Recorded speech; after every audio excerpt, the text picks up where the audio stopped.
Hello दोस्तों, stories with साधना में आप सबका स्वागत है। मैं सुना रही हूँ आपको गुनाहों का देवता उपन्यास, जो कि धर्मवीर भारती जी के द्वारा लिखा गया है।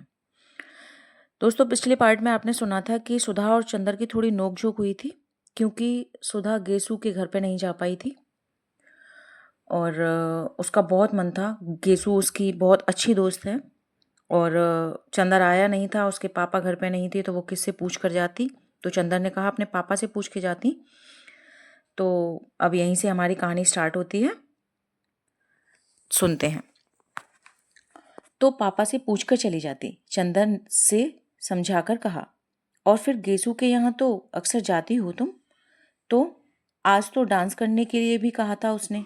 फिर बाद में तुम कहते, सुधा तुम्हें ये नहीं करना चाहिए, वो नहीं करना चाहिए, लड़कियों को ऐसे रहना चाहिए, वैसे रहना चाहिए, और बैठ के उपदेश पिलाते और नाराज होते।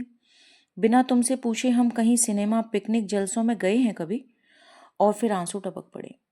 पगली कहीं की, इतनी सी बात पर रोना क्या? किसी के हाथ उपहार भेज दो और फिर किसी मौके पर चली जाना। हाँ, चली जाना। तुम्हें कहते क्या लगता है गेसु ने कितना बुरा माना होगा? सुधा ने बिगड़ते हुए कहा। इम्तिहान आ रहा है, फिर कब जाएंगे? कब है इम्तिहान तुम्हारा? चाहे जब हो। मुझे पढ़ाने के लिए कहा किसी से? अरे भूल गए। आज देखो, आज देखो, कहेंगे। कहेंगे कहेंगे नहीं, कल दोपहर को आप बुला लाइए, वरना हम सब किताबों में लगाए देते हैं आग। समझी कि नहीं? अच्छा अच्छा, आज दोपहर को बुला लाएंगे। ठीक है। अच्छा, याद आया, बिसरिया से कहूँगा तुम्हें पढ़ाने के लिए। उसे रुपए की भी ज़रूरत है।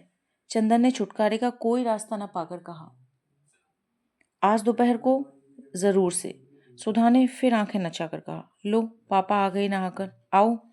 चंदर उठा और चल दिया। सुधा उठी और अंदर चली गई। डॉक्टर शुक्ला हल्के सांवले रंग के, जरा स्थूल काय से थे। बहुत गंभीर अध्ययन और अध्यापन और उम्र के साथ साथ उनकी नम्रता और भी बढ़ती जा रही थी। लेकिन वे लोगों से मिलते जुलते कम थे। व्यक्तिगत दोस्ती उनकी किसी से नहीं थी, लेकिन उत्तर भारत के प्रमुख विद्वान के नाते कॉन्फ्रेंसों से, मौखिक परीक्षाओं में, सरकारी कमेटियों में वे बराबर बुलाए जाते थे। इसमें प्रमुख दिलचस्पी से हिस्सा लेते थे। ऐसी जगहों में चंदर अक्सर उनका प्रमुख सहायक रहता था और इसी नाते चंदर भी प्रांत के बड़े बड़े लोगों से परिचित हो गया था। जब वह एमए में पास हुआ था, तब से फाइनेंस विभाग में उसे कई बार ऊंचे ऊंचे पदों का ऑफर आ चुका था, लेकिन डॉक्टर शुक्ला इसके खिलाफ थे। वे चाहते थे कि पहले वह रिसर्च पूरी कर ले, संभव हो तो विदेश हो आए, तब चाहे कुछ काम करे। अपने व्यक्तिगत जीवन में डॉक्टर शुक्ला अंतर विरोधों के व्यक्ति थे। पार्टियों में मुसलमानों और ईसाइयों के साथ खाने में कोई ऐतराज नहीं था, लेकिन कच्चा खाना वे चौक में आसन पर बैठकर रेशमी धोती पहनकर खाते थे। सरकार को उन्होंने सलाह दी कि साधु और सन्यासियों को जबरदस्ती काम में लगाया जाए और मंदिरों की जायदादें जब्त कर ली जाएं, लेकिन सुबह घंटे भर तक पूजा करते थे। पूजा पाठ, खान पान, जात पात के पक्के हामी। लेकिन व्यक्तिगत जीवन में कभी यह नहीं जाना कि उनका कौन शिष्य ब्राह्मण है, कौन शिष्य बनिया है, कौन खत्री और कौन कायस्थ। नहाकर वे आ रहे थे और दुर्गा सप्तशती का कोई श्लोक गुनगुना रहे थे। कपूर को देखा तो रुक गए। बोले, हेलो, हो गया टाइप? जी हाँ। कहाँ कराया टाइप?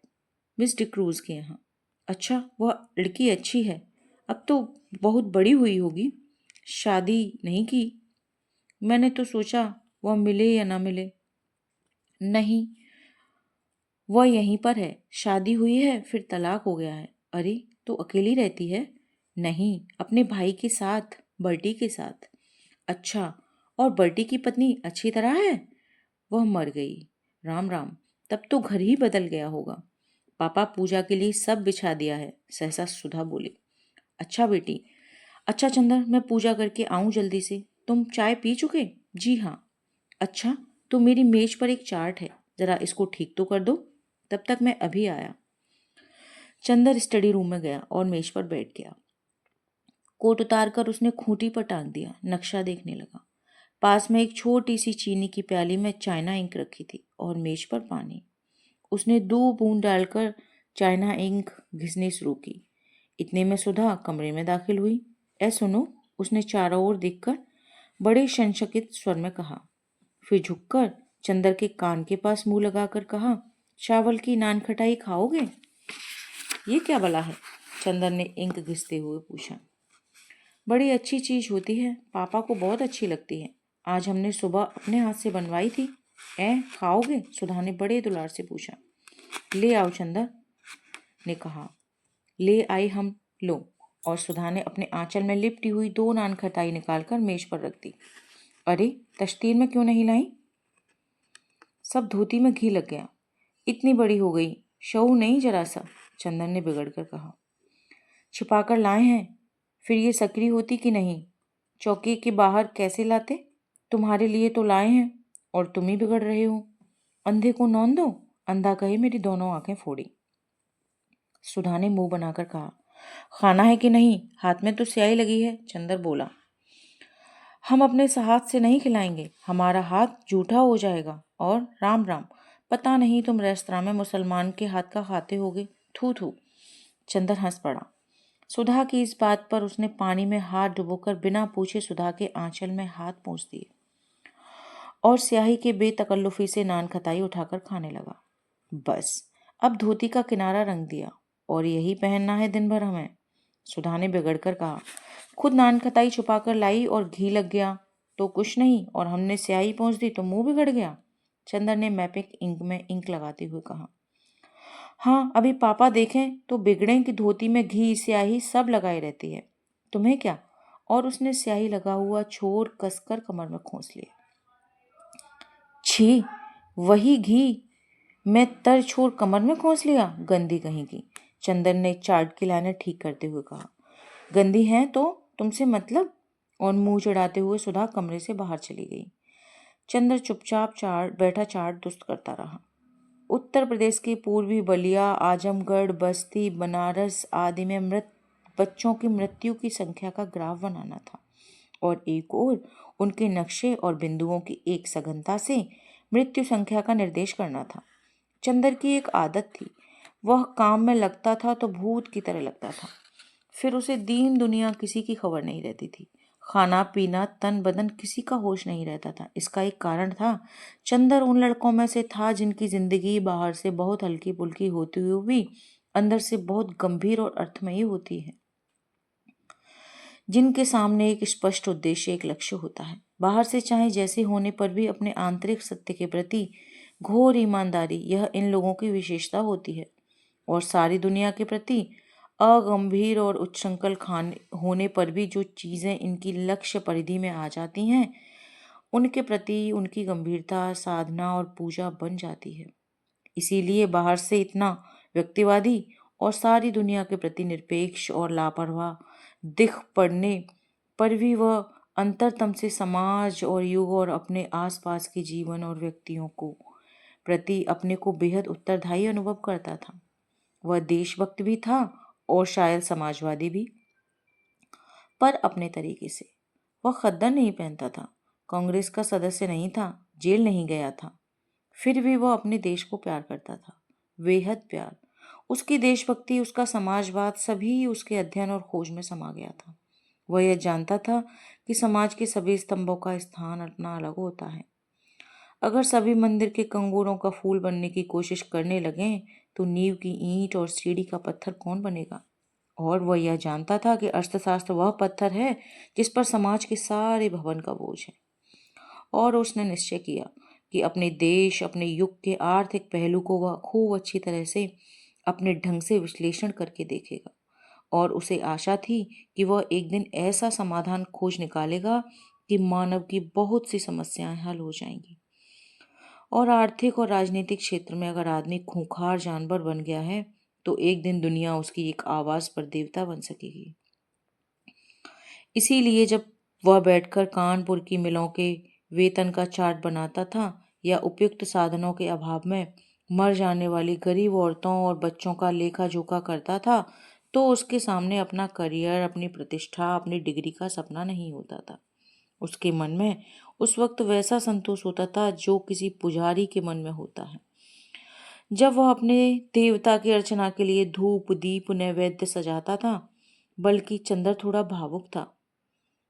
एक बार तो जब चंदर ने अपनी रिसर्च के लिए सिलसिले में यह पढ़ा कि अंग्रेजों ने अपनी पूंजी लगाने और अपना व्यापार फैलाने के किस तरह मुर्शिदाबाद से लेकर रोहतक तक हिंदुस्तान के गरीब से गरीब और अमीर से अमीर बाशिंदे की अमानुषिकता से लूटा, तब वह फूट फूट कर रो पड़ा। लेकिन इसके बावजूद उसने राजनीति में कभी हिस्सा डूबकर नहीं लिया, क्योंकि उसने देखा था कि उसके जो भी मित्र राजनीति में थे वे थोड़े दिन बाद बहुत प्रसिद्धि और प्रतिष्ठा पा गए, मगर आदमियत खो बैठे।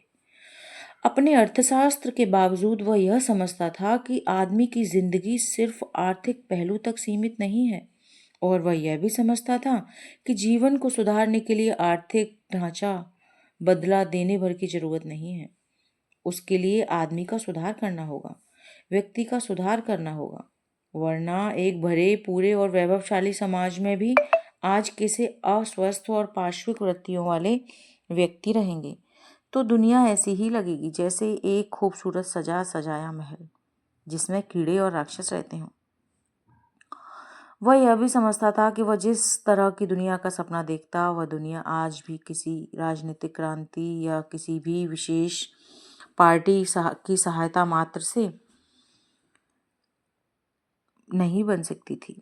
उसके लिए आदमी को अपने को बदलना होगा। किसी समाज को बदलने से काम नहीं चलेगा। इसीलिए वह व्यक्ति के संसार में निरंतर लगा रहता और समाज के आर्थिक पहलू को समझने की कोशिश करता था। यही नहीं है कि अपने जीवन में आने वाले व्यक्तियों के प्रति वह बेहद ईमानदार रहता था और अपने अध्ययन और काम के प्रति वह सचेत और जागरूक रहता था। और वह अच्छी तरह समझता था कि इस तरह वह दुनिया को उस ओर से बढ़ाने में थोड़ी मदद कर रहा है, क्योंकि अपने में भी वह सत्य की वही चिंगारी पाता था। इसीलिए कवि या दार्शनिक न होते हुए भी वह इतना भावुक, इतना दृढ़ चरित्र, इतना सशक्त और इतना गंभीर, और काम को तो वह इस तरह तय करता था जैसे वह किसी की एकाग्र उपासना कर रहा हो। इसीलिए जब वह चार्ट के नक्शे पर कलम चला रहा था तो उसे मालूम नहीं हुआ कि कितनी देर से डॉक्टर शुक्ला आकर उसके पीछे खड़े हो गए। वाह, नक्शे पर तो तुम्हारा हाथ बहुत अच्छा चलता है, बहुत अच्छा। अब उसे रहने दो, लाओ देखें तुम्हारा काम कैसा चल रहा है। आज तो इतवार है ना? डॉक्टर शुक्ला पास की कुर्सी पर बैठकर बोले। चंदर, आजकल मैं एक किताब लिखने की सोच रहा हूँ। मैंने सोचा कि भारतवर्ष की जाति व्यवस्था का नए वैज्ञानिक ढंग से अध्ययन और विश्लेषण किया जाए। तुम इसके बारे में क्या सोचते हो? व्यर्थ है। जो व्यवस्था आज नहीं तो कल चूर चूर होने जा रही है, उसके बारे में तुमार बांधना और समय बर्बाद करना बेकार है। चंदर ने बहुत आत्मविश्वास से कहा, यही तो तुम लोगों में खराबी है। कुछ थोड़ी सी खराबियां जाति व्यवस्था की देख ली और उसके खिलाफ हो गए। एक रिसर्च स्कॉलर का दृष्टिकोण ही दूसरा होना चाहिए। फिर हमारे भारत की प्राचीन सांस्कृतिक परंपराओं को तो बहुत ही सावधानी से समझने की आवश्यकता है। यह समझ लो कि मानव जाति दुर्बल नहीं है। अपने विकास क्रम में वह उन्हीं संस्थाओं, रीति रिवाजों और परंपराओं को रहने देती है जो उसके अस्तित्व के लिए बहुत आवश्यक होती है। अगर वे आवश्यक न हुई तो मानव उससे छुटकारा मांग लेता है। यह जाति व्यवस्था जाने कितने सालों से हिंदुस्तान में कायम है। क्या यही इस बात का प्रमाण नहीं है कि यह बहुत सशक्त है, अपने में बहुत जरूरी है? अरे हिंदुस्तान की भलाई चलाई। चंदर बोला, हिंदुस्तान में तो गुलामी कितने दिनों से कायम है, तो क्या यह भी जरूरी है? बिल्कुल जरूरी है, डॉक्टर शुक्ला बोले। मुझे भी हिंदुस्तान पर गर्व है। मैंने कभी कांग्रेस का काम किया, लेकिन मैं इस नतीजे पर पहुंचा हूं कि जरा सी आज़ादी अगर मिलती है हिंदुस्तानियों को तो वे उसका भरपूर दुरुपयोग करने से बाज नहीं आते, और कभी ये लोग अच्छे शासक नहीं निकलेंगे। अरे नहीं, ऐसी बात नहीं। हिंदुस्तानियों को ऐसा बना दिया है अंग्रेजों ने, वरना हिंदुस्तान ने ही तो चंद्रगुप्त और अशोक पैदा किए हैं। और रही जाति व्यवस्था की बात, तो मुझे स्पष्ट दिख रहा है कि जाति व्यवस्था टूट रही है। कपूर बोला, रोटी बेटी की कैद थी, रोटी की कैद तो करीब करीब टूट गई। अब बेटी की कैद भी, ब्याह शादियां भी दो एक पीढ़ी के बाद स्वच्छंदता से होने लगेंगी। अगर ऐसा होगा तो बहुत गलत होगा। इससे जातिगत पतन होता है। ब्याह शादी को कम से कम कम से कम मैं भावना की दृष्टि से नहीं देखता। यह एक सामाजिक तथ्य है और उसी दृष्टिकोण से हमें देखना चाहिए। शादी में सबसे बड़ी बात होती है सांस्कृतिक समानता, और जब अलग अलग जाति में अलग अलग रीति रिवाज हैं तो एक जाति की लड़की दूसरी जाति में जाकर कभी भी अपने को ठीक से संतुलित नहीं कर सकती। और फिर एक बनिया की व्यापारिक प्रवृत्तियों की लड़की और एक ब्राह्मण का अध्ययन वृत्ति का लड़का, इनकी संतान न इधर विकास कर सकती है न उधर। यह तो सामाजिक व्यवस्था को व्यर्थ के लिए असंतुलित करना हुआ। हाँ, लेकिन विवाह को आप केवल समाज के दृष्टिकोण से क्यों देखते हैं? व्यक्ति के दृष्टिकोण से भी देखिए। अगर दो विभिन्न जाति के लड़के लड़की अपना मानसिक संतुलन ज्यादा अच्छा कर सकते हैं तो क्यों न विवाह की इजाजत दी जाए। एक व्यक्ति के सुझाव के लिए हम समाज को क्यों नुकसान पहुंचाएं? और इसका निश्चय कि विवाह के बाद यदि दोनों में मानसिक संतुलन है तो विवाह के बाद भी रहेगा। मानसिक संतुलन और प्रेम जितना अपने मन पर आधारित होता है उतना ही बाहरी परिस्थितियों पर। क्या जाने विवाह के वक्त की परिस्थिति का दोनों के मन पर कितना प्रभाव है और उसके बाद संतुलन रह पाता है या नहीं।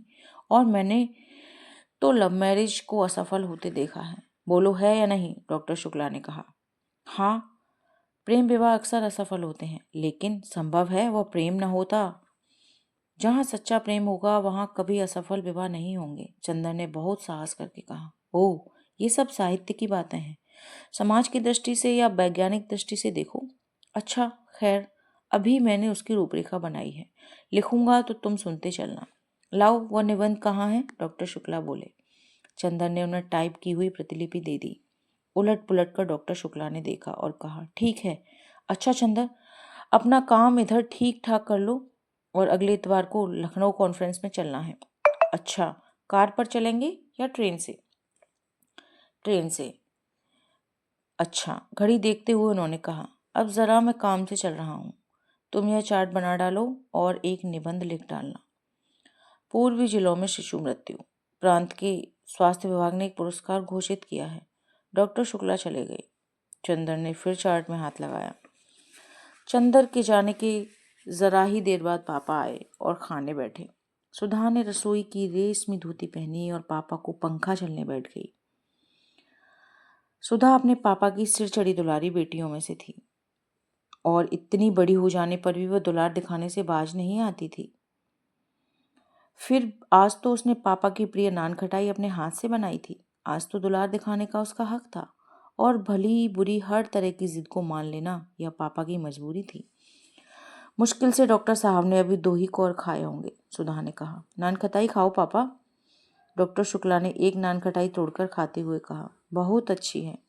खाते खाते उन्होंने पूछा, सोमवार को कौन दिन है सुधा? सोमवार को कौन दिन है? सोमवार को मंडे है, सुधा ने हंसकर कहा। डॉक्टर शुक्ला भी अपनी भूल पर हंस पड़े। अरे देख तो मैं कितना भुलक्कड़ हो गया हूँ। मेरा मतलब था सोमवार को कौन तारीख है? 11 तारीख, सुधा बोली। क्यों? कुछ नहीं, 10 को कॉन्फ्रेंस है और 14 को तुम्हारी बुआ आ रही है। बुआ आ रही हैं और बिनती भी आएगी? हाँ, उसी को तो पहुंचाने आ रही हैं। विदुषी का केंद्र यहीं तो है। आहा, तब तो बिनती 3 महीने यहीं रहेगी। पापा, अब बिनती को यहीं बुला लो, मैं बहुत अकेली रहती हूँ। हाँ, अब तो जून तक यहीं रहेगी, फिर जुलाई में उसकी शादी होगी, डॉक्टर शुक्ला ने कहा। अरे अभी से? अभी उसकी उम्र ही क्या है? सुधा बोली। क्यों, तेरे बराबर है। अब तेरे लिए भी तेरी बुआ ने लिखा है। नहीं पापा, हम ब्याह नहीं करेंगे, सुधा ने मचल कर कहा। तब हम बस पढ़ेंगे, FA कर लेंगे, फिर BA, फिर MA, फिर रिसर्च, फिर बराबर पढ़ते जाएंगे। फिर एक दिन हम भी आपके बराबर हो जाएंगे। क्यों पापा?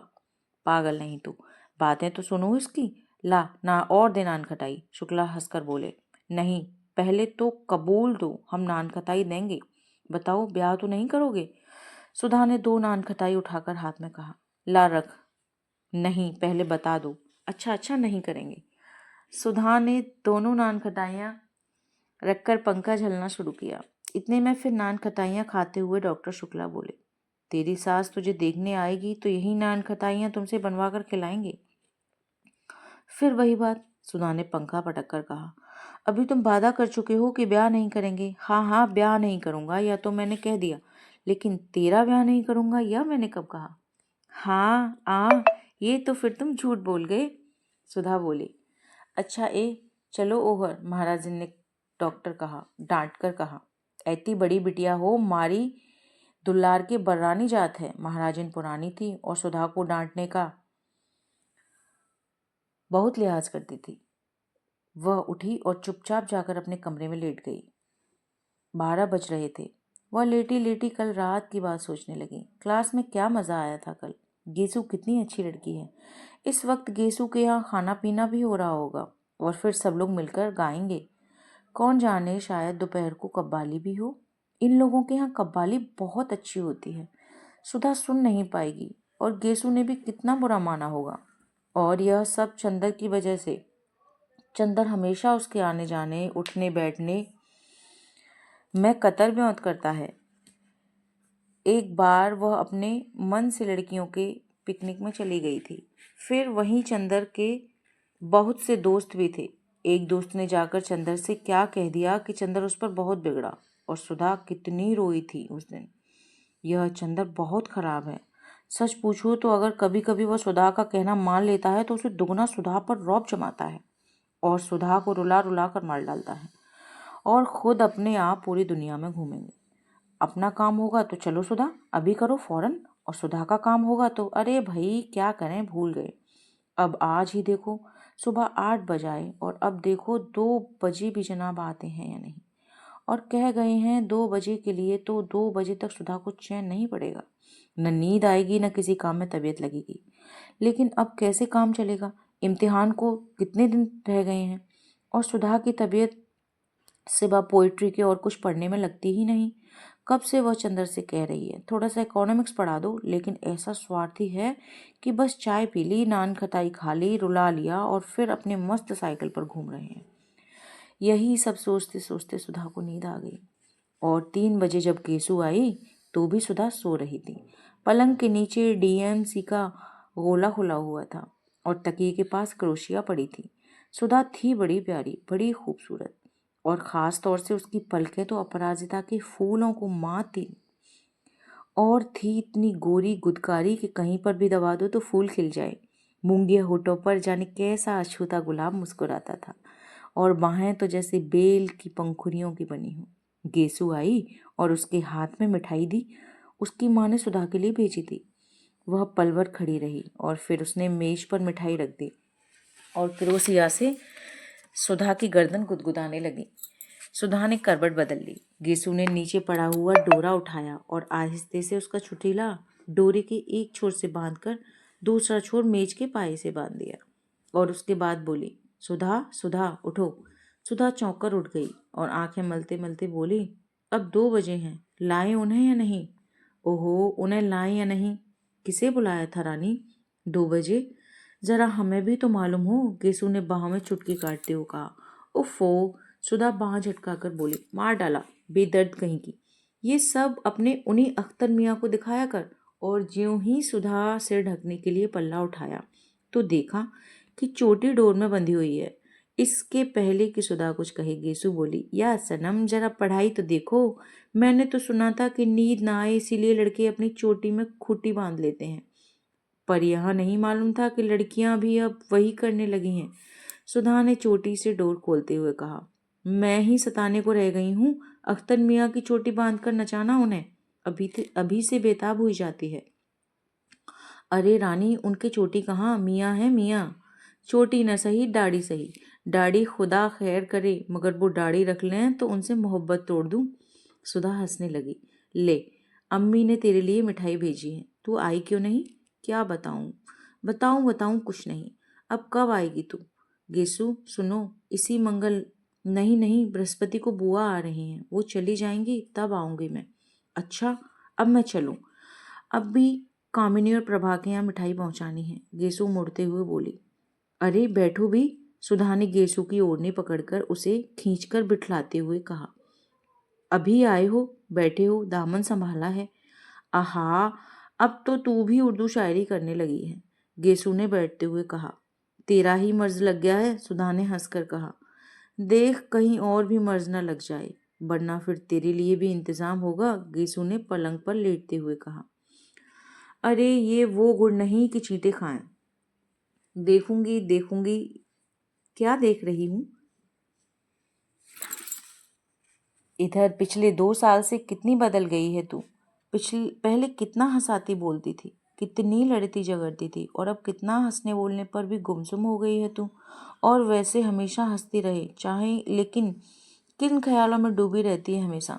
गेसू ने सुधा की ओर देखते हुए कहा। धत पगली कहीं की।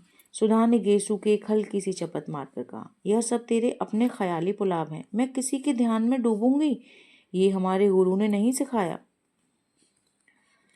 दोस्तों, इस कहानी का ये वाला भाग यहाँ पे ख़त्म करते हैं। इसके आगे दूसरे भाग में सुनाएंगे। दोस्तों, आपको अगर मेरी कहानी अच्छी लगी है तो लाइक और सब्सक्राइब ज़रूर करें और कमेंट करके बताएं आप कहाँ से सुन रहे हैं। Thank you.